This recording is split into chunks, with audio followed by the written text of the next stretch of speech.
लग्नाचे दागिने म्हणजे श्रीमंत पेशवाई दागिने. नाशिकचे सुप्रसिद्ध सराफ मयूर अलंकार सराफ. ताज्या बातम्यांसाठी नाशिक न्यूजच्या YouTube चॅनलला सबस्क्राईब करा आणि बेल आयकॉनला प्रेस करा.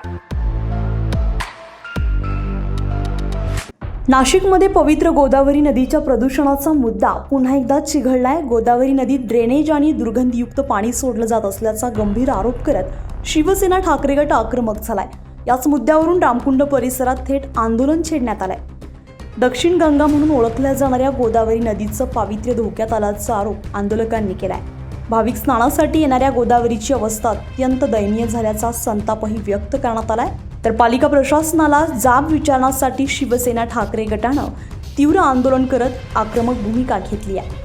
या आंदोलनात पक्षाचे सर्व नगरसेवक सहभागी झालेले होते. दरम्यान या संपूर्ण प्रकरणावर नगरसेवक केशव पोरजे यांनी आपली प्रतिक्रिया दिली आहे. लवकरच कुंभमेळा होत आहे आणि त्या धर्तीवरती नाशिक महानगरपालिका असेल, प्रशासन असेल, ते सांगतं की आम्ही 35,000 कोटीचे कामं करत आहोत.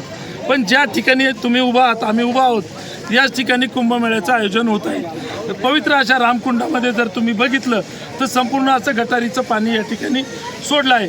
या ठिकाणी भारतभरातून लोक आपल्या पूर्वजांच्या आईवडिलांचे अस्थि विसर्जन करण्यासाठी या ठिकाणी येत असतात.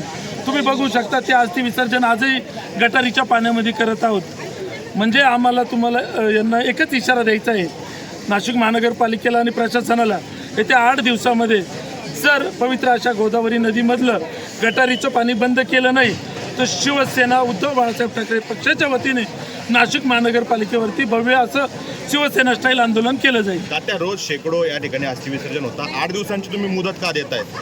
कारण की आत्ताच आम्ही विभागीय म्हणजे बांधकाम विभागाच्या अधिकाऱ्यांशी बोललो तर त्यांचं म्हणणं आहे की आम्हाला 8 दिवसाचा अवधी द्या, आम्ही जिथं अस्थि विसर्जन करतं तो भाग तरी आम्ही तुम्हाला क्लिअर करून देऊ. प्रशासनाच्या वतीनं गिरीश महाजन या ठिकाणी कुंभमेळ्याचं काम पाहत आहे. मात्र नाशिकमध्ये हा श्रद्धेचा विषय आहे, बाहेरून पर्यटक येतात त्यांच्या श्रद्धेचा विषय आहे. मात्र ते विधान परिषदेच्या निवडणुकीमध्ये व्यस्त आहे. काय सांगाल? तुम्ही जर बघू शकता, आत्ताच मागच्या 2 दिवसापूर्वी कुंभमेळा मंत्री आपले माननीय गिरीश भाऊ महाजन यांच्या नेतृत्वाखाली नंदिनी नदीची स्वच्छता मोहीम करण्यात आली. त्याबद्दल मी तर त्यांचं अभिनंदनच करेल. पण ज्या ठिकाणी पवित्र असा कुंभमेळा होतोय तिथं सुद्धा गिरीश भाऊंनी लक्ष दिलं पाहिजे आणि बघितलं पाहिजे की या ठिकाणची परिस्थिती काय आहे. तुम्ही शेजारी जर बघितलं तर या ठिकाणी लोक स्नान करताय. तुम्ही फक्त ते पाणी एका ग्लासामध्ये घ्या काचेच्या आणि बघा का ते स्नानाच्या योग्य आहेत का. माझी कुंभमेळा मंत्र्यांना विनंती असेल की येत्या 8 दिवसामध्ये इथे बदल जर झाले नाही तर महानगरपालिकेवरती शिवसेना स्टाईल आंदोलन झाल्याशिवाय. गोदावरी नदी प्रदूषणाचा प्रश्न पुन्हा एकदा ऐरणीवर आला असून रामकुंड परिसरातील या आंदोलनामुळे प्रशासनावर मोठा दबाव निर्माण झालाय. आता पुढे यावर काय कारवाई होते याकडे सर्वांचंच लक्ष लागलंय. संजय परमार, नाशिक न्यूज, नाशिक. ताज्या बातम्यांसाठी नाशिक न्यूजच्या YouTube चॅनलला सबस्क्राईब करा आणि बेल आयकॉनला प्रेस करा.